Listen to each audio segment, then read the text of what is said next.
Hello, Suzanne from Suzanne Scarrow Live. Are you sometimes doing a 180 or are you more often doing a 360? Do you have any clue what I'm talking about? Okay, so when you decide that you need to make a change, but you sometimes find that you're back where you started, so you just keep repeating those same old patterns over and over. You've actually done a 360. You might have thought that you made a change, but you actually went all the way around of the circle, the 360 degrees of the circle, and came back where you started from. Now, why does that happen? That happens mostly because we have this unconscious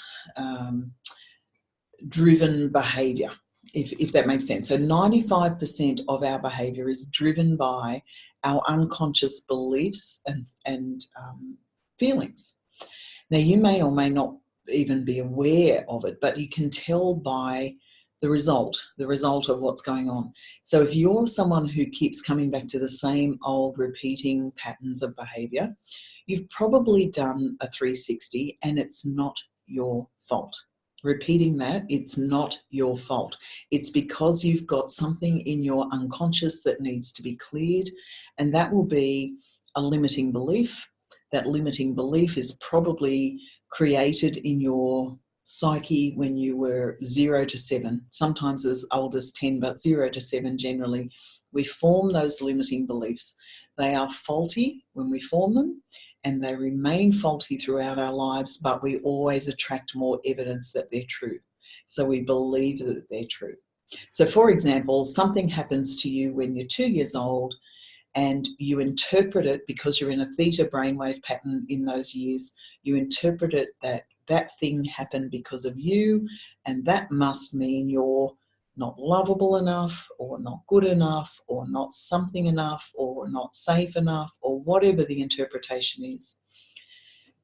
Now, there may be a little bit of truth to it if it's about safety, but it's not true that the world's not safe. It's not true that you are not good enough. It's not true that you're not lovable enough. It's just the circumstances of what was going on at the time. And it doesn't have to be traumatic, but if it's traumatic, it's even more important to note this. Then you form that belief. You carry that belief with you and you attract more evidence of it as you go. And none of it was true in the first place. So what do? Well, you figure out how to do a 180, which means you turn away from that behavior and turn towards a new behavior.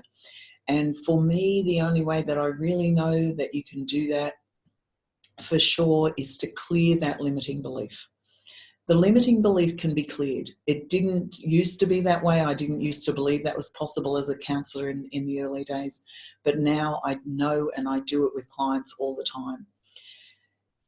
Once you clear that belief, you can clear those other events that have happened since the original belief was put in place. So yes, you can do a 180. Yes, you can be clear of that negative pattern of behaviour, and you can certainly be clear of that negative limiting belief that you hold about yourself. The truth is, you are good enough. You are lovable enough. You are worthy enough.